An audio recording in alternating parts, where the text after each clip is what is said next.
आज बाड़मेर जिले ने 7 में से 6 विधायक दिए इनको। बाड़मेर की पूरी की पेयजल की व्यवस्था। 7 में से 6 कहाँ सर? 2 तो निर्दलीय है। तो वो दोनों के दोनों किनके? वो खुद कहता है, एक तो कहता है मेरी विचारधारा इन्हीं की है, हाँ। और एक उनको समर्थन दे रहा है। तो इकलौता तो मैं ही बचा हूं ना। उन्होंने नहीं बोला कि निर्दलीय विधायक ने कि मेरी विचारधारा ये मैं आपका परिवार कहूँ, और दूसरे कहने हाल क्या कुछ है सर? ऐसा तो नजर नहीं, वो खुद कह रहे हैं। उन्होंने हाउस में बोला, हाउस के बाहर का अपने परिवार के संदर्भ में बोला ही है। सर हाल ही के अंदर जो अटैक हुआ था उसके बाद में एक नई चर्चा शुरू हो गई है राजस्थान की, वेस्टर्न राजस्थान के अंदर सिंधु जिस तरीके से जो परियोजना थी पानी रोकने के बाद में यहाँ के तमाम जो लोग हैं वो इस बात को लेकर डिमांड कर रहे हैं कि साहब इस पानी का जो डाइवर्जेंस है वो वेस्टर्न राजस्थान या राजस्थान के लिए होना चाहिए। हरीश चौधरी जी क्या सोचते हैं? देखो, ये वक्त इन सवालों का नहीं है। अच्छा, वक्त इन मांगों का नहीं है।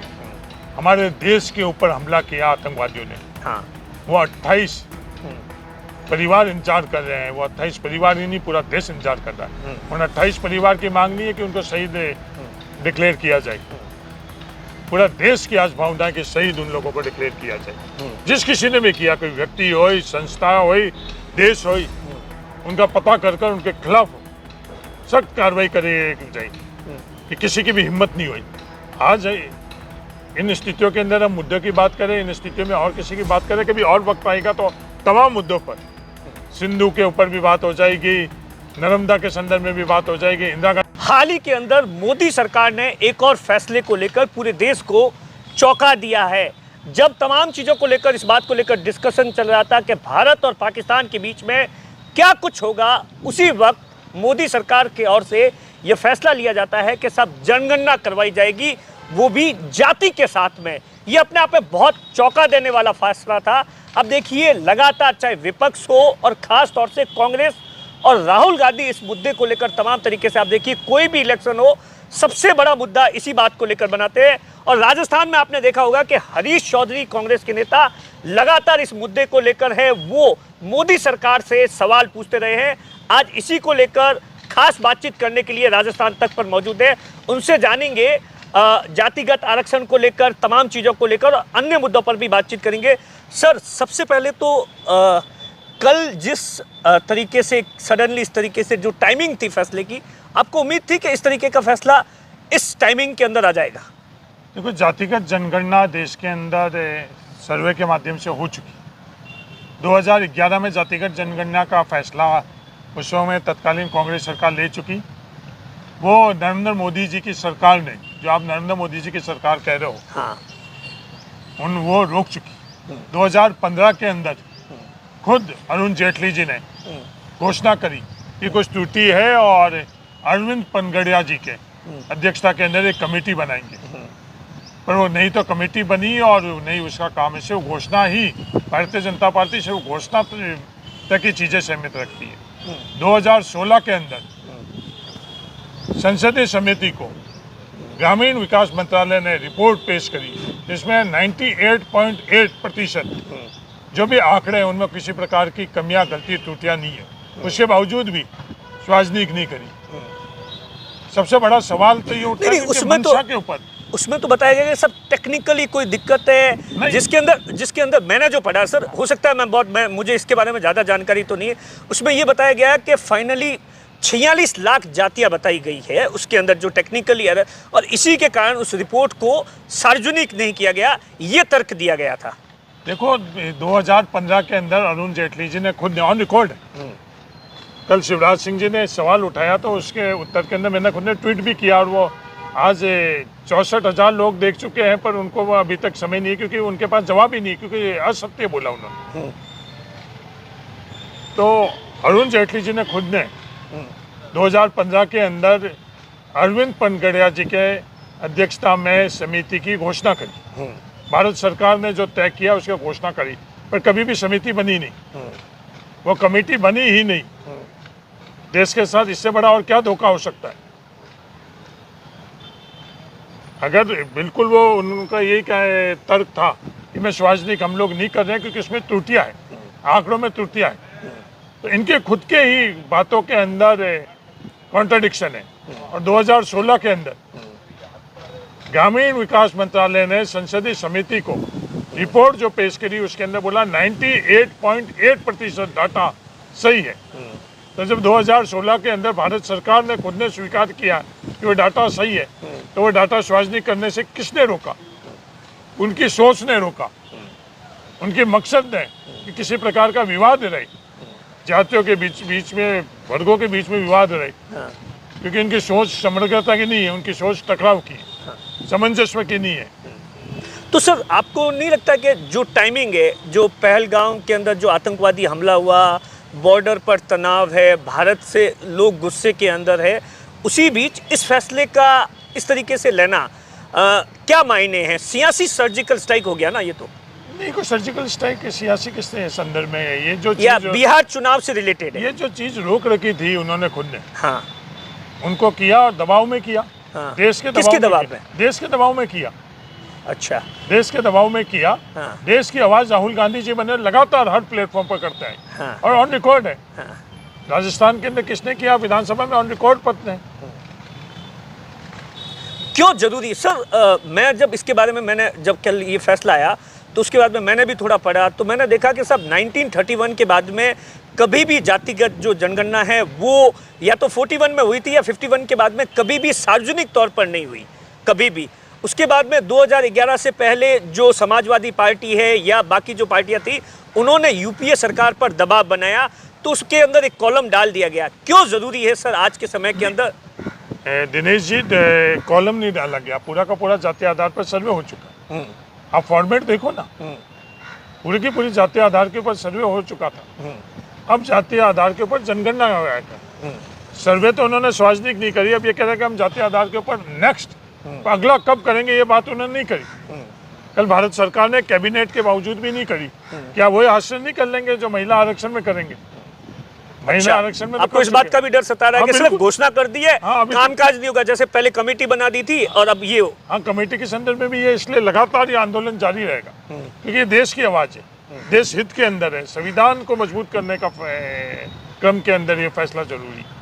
लेकिन बीजेपी के नेता, जब मैं कल ये फैसला आया तो उससे पहले उनके बहुत सारे इंटरव्यू वायरल हो रहे थे कि सब जाति के आधार पर है, वो विपक्ष बांटना चाहता है, मतलब हिंदू राष्ट्र, तो तमाम चीज़ों को लेकर कहते थे। देखो, भारतीय जनता पार्टी का कोई एक तो उनकी लाइन नहीं रहती, वो कथनी और करनी के अंदर उनका हर समय किसानों के संदर्भ में कहते थे कि एमएसपी देंगे हम लोग, किसानों के संदर्भ में कहते थे कि आमदनी दुगनी होगी। आज देश में आमदनी दुगनी होगी, सिर्फ वो नकारात्मक बात ही करेंगे। अगर आज देश उनके प्रति उनकी क्या अकाउंटेबिलिटी ये पूछ रहे, पर देश को किसी संदर्भ में जवाब नहीं दे रहे, और गलत आंकड़े, गलत बात। सर, आपने इन तमाम चीज़ों को लेकर कामकाज किया है। मैं अगर 1 मिनट के अंदर इस तमाम चीज़ों को समझना चाहूँ या अपने व्यूअर्स को समझाना चाहूँ, तो आप क्या समझाना चाहेंगे कि क्यों ज़रूरी है जाति आधारित जनगणना? जाति के आधार के ऊपर योग्यता होने के बावजूद भी हिस्सेदारी और भागीदारी रोकी जा रही है।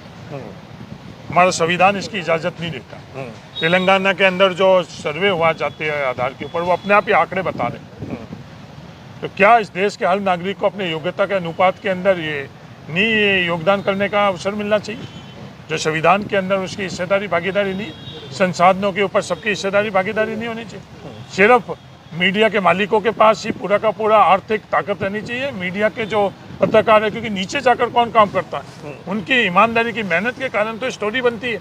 आज उनको क्या सैलरी मिल रही है, आज गिग वर्कर्स को क्या मिल रही है, आज रिलायंस के अंदर जो मजदूर काम कर रहा है, अडानी में मजदूर काम कर रहा है, उनकी सैलरी बढ़ी नहीं बनी, या सिर्फ आर्थिक तौर पर वही बढ़े?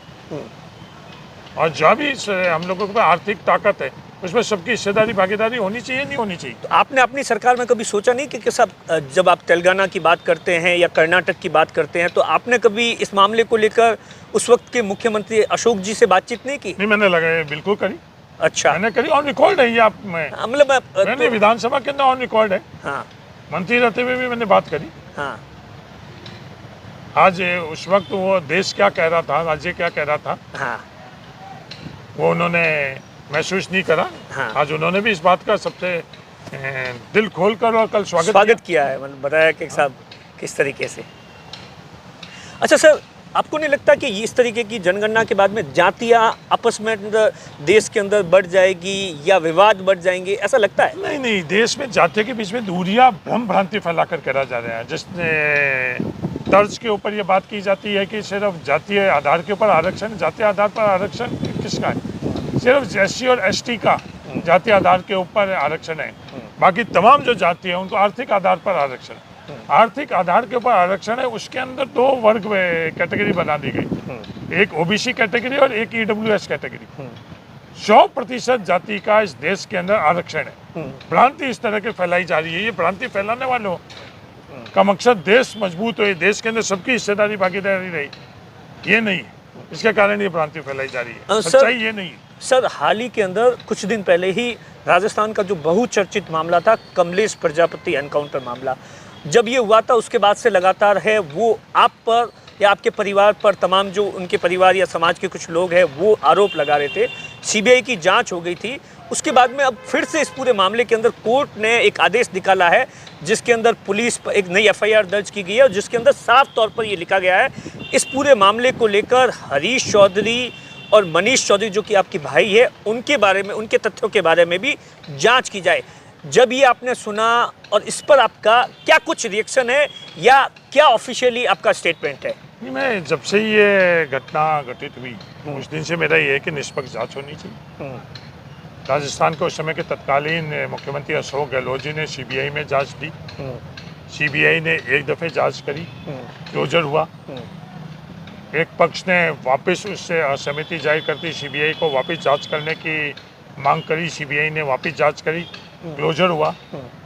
एक पक्ष ने तीसरी दफ़े CBI को जांच करने के बात करी, तीसरी दफ़े CBI ने जांच करी, तीसरी दफ़े भी क्लोजर हुआ।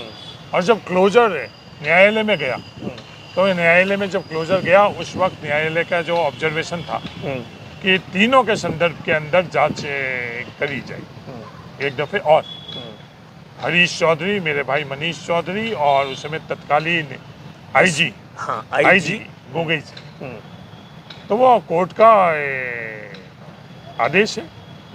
3 दफ़े जांच हो चुकी है, चौथी दफ़े भी जांच कोर्ट का आदेश है, हो जाएगी। पर सत्यमेव जयते, अंत के अंदर सब। आप हमेशा इस बारे में एक लाइन कहते थे जब भी मैं आपको सुनता था कि इस मुद्दे को जरूर जिंदा रखना। नहीं, बिल्कुल, आज ये सब जुडिशियल मैटर है। हाँ, इस पर आप ज़्यादा। सब जुडिशियल नहीं था, उससे पहले मैं नामों की भी चर्चा करता था। मैं कई नामों के संदर्भ में जो भ्रांति फैलाई, जो लोग इस पूरे प्रकरण में हैं, तो मैंने नाम से बोला गया कि ये व्यक्ति नहीं है, क्योंकि वो चाहते थे कि जातियों के बीच में टकराव हो, नाम को कर जो सच्चाई थी वो मैंने सार्वजनिक तौर पर कही। और जब ये सब जुडिशियल, अगर सब जुडिशियल जिस दिन भी ये खत्म होगा तो ये सवाल जिंदा रहेगा। मैं तमाम सवाल करूंगा। मैं अगर मैं दोषी हूं तो मुझे सजा मिल जाएगी। अगर निर्दोष, अगर न्यायालय ने और जांच एजेंसियों ने अगर निर्दोष पाएंगे तो जो करने वाले हैं उनके लिए सवाल नहीं उठेगा। सही बात है। सर, हाल ही के अंदर आप ही के सरकार के साथी मंत्री थे जो कि महेश जोशी, जो कि आपके सरकार के अंदर जलदाय मंत्री थे, उन पर JJM को लेकर आपकी सरकार के ऊपर उन पर बहुत बड़ा आरोप लगा, उन्हें गिरफ्तार कर दिया गया, 4 दिन की रिमांड। ये अपने आप में देखो, JJM के संदर्भ में पहले दिन से मेरे कुछ ऑब्जर्वेशन थे, मैं स्वाज नहीं करा। आज 18 महीनों से JJM स्कीम को बर्बाद कर दिया जा रहा है। वो तो कहते हैं गहलोत सरकार ने बर्बाद कर दिया। मैं क्या करूं, 18 महीनों के अंदर उस स्कीम के संदर्भ में क्या आगे बढ़े। हाँ। कोई भी जो स्कीम सफल, वो तो कहते हैं साहब आपकी सरकार ने इतने सब कुछ कर दिए, ऐसे लोगों को टेंडर दे दिए, ऐसे ठेकेदारों को दे दिए कि उन्होंने ग्राउंड पर काम नहीं किया, राजस्थान का जो पैसा था वो लैप्स हो गया, तमाम चीजें। नहीं, तो जो राजस्थान सरकार के तत्कालीन मुख्यमंत्री जिनके नाम आप ले रहे हो, उस वक्त के काम आज 18 महीने हो गए, उनकी जांच करो और जो भी दोषी है उनके खिलाफ कार्रवाई करो। पर राजस्थान क्यों मुक्त है? आज हम लोगों के यहाँ ढाणियों के अंदर बैठा हुआ व्यक्ति, वो तो कीमत, जो भी दोषी उसके खिलाफ आप कार्रवाई करो। पर 18 महीने से JJM के अंदर क्या हालात बना रखे? काम हुआ आपकी विधानसभा में काम हुआ इन 18 महीनों के अंदर? 18 महीनों के अंदर क्या स्थिति हुई? पूरे राजस्थान में जो स्थिति वही है। अच्छा, पानी कहाँ पहुँच रहा है, सोर्स की क्या स्थिति है? सरकार तो बड़ा दावा करती है, मोदी सरकार क्या करी? आज इस क्लोजर के अंदर त्राही इमाम हो। हाँ। आज यहाँ बैठे अपन बाड़मेर में, यहाँ क्या स्थिति है? आज हम लोगों ने जो वही स्थिति है जो आपकी सरकार में थी। नहीं, पानी बिल्कुल की नहीं। स्थिति, पानी की स्थिति नहीं, तो नहीं, सर, नहीं, नहीं। आप खुद अभी 4 महीने पहले 6 महीने पहले वहां गए थे, मोहनगढ़ पे कैनाल पे जाकर आपने तमाम चीजों को देखा, सरकार से वहां पर मिले हैं। आप जाकर मेरे खुद की विधानसभा में बाइतू में जाकर पता कर लो कि जो पहले पानी का वितरण की व्यवस्था कैसी थी और आज कैसी। आप कह रहे हो ना उस तरह की नहीं थी। लोकल सोर्सेज क्या डेवलप कराएंगे, क्लोजर के अंदर क्या व्यवस्था, क्लोजर शुरू हो चुका है, क्लोजर के अंदर क्या स्थिति रहेगी, दुर्गति क्लोजर के अंदर हम सब लोगों की हो जाएगी। पहले इस तरह की स्थिति नहीं रही। क्लोजर के संदर्भ में जो हमने व्यवस्था का फैसला कराया नाश्ता के अंदर रिजर्वायर का, उसको वो प्राथमिकता से हो रहा है। पंप के ऊपर जो बिजली की कमी के कारण वो पंप नहीं चल रहे, वो व्यवस्था हुई। आज जितना पानी मिल रहा वो अनुपात के आधार पर हो रहा। वहाँ मीटर लगा दिया, मीटर सैंक्शन कराकर मीटर लगा दिया है, वो मीटर के अंदर बिजली का कनेक्शन तक नहीं कर रहे। इनकी मंशा के ऊपर सवाल या निशान नहीं खड़ा होता है। क्या मंशा है? क्योंकि अगर मीटर लग जाएगा तो पता चल जाएगा, चौखला ऑफ टैग के ऊपर मीटर लग जाएगा तो पता चल जाएगा कि आज व्यवस्था क्या है। तो व्यवस्था आज जो चरमरा रहे हैं उसके पीछे कौन जिम्मेवार है? सिर्फ बैठकों से नहीं होगा। आज जो पानी के संदर्भ के अंदर जो हालात बन चुके हैं, बिजली के बारे में आपके पास फीडबैक आ रहा होगा, बहुत बुरा हाल है इस रेगिस्तान का। तो नहीं तो सर का कांग्रेस कहाँ है सर रेगिस्तान के अंदर? कांग्रेस के लोग, अगर जी आपको नहीं लगता है कि लोगों के मतलब शहर के हम बैठे हैं वहाँ इतना बुरा हाल हो रहा है, गांव के अंदर तो और ज्यादा, तो विपक्ष को भी तो इस पूरे मामले मजबूती से विपक्ष ने, विधानसभा के विपक्ष ने क्या मजबूती से करी? आज विवाद करने के लिए यहाँ विवाद करने गए, पर हालात क्या बॉर्डर के अंदर? आज हमारे खुद के स्थानीय लोगों को आज सरकार ने सामने खड़ा कर लिया विवाद पैदा करने के लिए। पर आज जाकर कोई भी बॉर्डर पर स्थिति देख लो, जो बड़ी बड़ी बातें करवाई उनके माध्यम से उनको भी पता था, पर सिर्फ विवाद कैसे रहे कि टकराव पैदा हो जाए और मूल मुद्दा जो हमारे पेयजल का है वो कैसे भटक जाए। उस मूल मुद्दे पर उस दिन भी मैं खड़ा था, आज भी और ताउम्र खड़ा रहूँगा कि हमारा हक और अधिकार है। न्यूनतम हमारी आवश्यकता है पेयजल, उसके संदर्भ में क्या काम हुआ वो आंकड़े अपने आप, उस आंकड़ों को मैं नहीं दोहराऊंगा।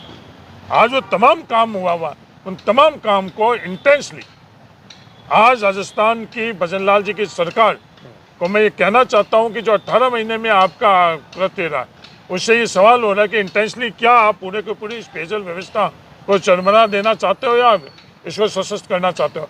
कितनी मेहनत से 5 वर्षों के अंदर ये व्यवस्था आगे लेकर आई। उससे पहले जो हमारे धार में बाड़मेर जिले के अंदर नहर से पानी आने का सपना था, जब मेरे MP कार्यकाल के अंदर वो नहर से लेकर आई, और जब पानी नहीं आ सका, DNP के माध्यम से पाबंदी थी, तो पूरी की पूरी नई स्कीम सैंक्शन कर नर्मदा से लेकर आई। आज रामसर में पानी कहाँ से आ रहा है? नर्मदा से आ रहा है। तमाम रुकावटों को हमने दूर कर और वो योजनाएं स्वीकृत कराई, धरातल पर चालू कराई, पर वो योजनाएं आज किस सोच के माध्यम से उनको रोका जा रहा है, ये समझ से परे है। आज बाड़मेर जिले ने 7 में से 6 विधायक दिए इनको, बाड़मेर की पूरी की पेयजल की व्यवस्था। 7 में से 6 कहाँ सर? 2 तो निर्दलीय है। तो वो दोनों के दोनों किनके? वो खुद कहते हैं, एक तो कहता है मेरी विचारधारा इन्हीं की है, हाँ। और एक उनको समर्थन दे रहा है। तो इकलौता तो मैं ही बचा हूं ना। उन्होंने नहीं बोला कि निर्दलीय विधायक ने कि मेरी विचारधारा ये मैं आपका परिवार कहूँ, और दूसरे कहने हाल क्या कुछ है सर ऐसा तो नजर नहीं, वो खुद कह रहे हैं। उन्होंने हाउस में बोला, हाउस के बाहर का अपने परिवार के संदर्भ में बोला ही है। सर हाल ही के अंदर जो अटैक हुआ था उसके बाद में एक नई चर्चा शुरू हो गई है राजस्थान की, वेस्टर्न राजस्थान के अंदर सिंधु जिस तरीके से जो परियोजना थी पानी रोकने के बाद में यहाँ के तमाम जो लोग हैं वो इस बात को लेकर डिमांड कर रहे हैं कि साहब इस पानी का जो डाइवर्जेंस है वो वेस्टर्न राजस्थान या राजस्थान के लिए होना चाहिए। हरीश चौधरी जी क्या सोचते हैं? देखो, ये वक्त इन सवालों का नहीं है। अच्छा, वक्त इन मांगों का नहीं है। हमारे देश के ऊपर हमला किया आतंकवादियों ने, हाँ, वो 28 परिवार इंतजार कर रहे हैं। वो 28 परिवार ही नहीं, पूरा देश इंतजार कर रहा है। उन 28 परिवार की मांग नहीं है कि उनको शहीद डिक्लेयर किया जाए।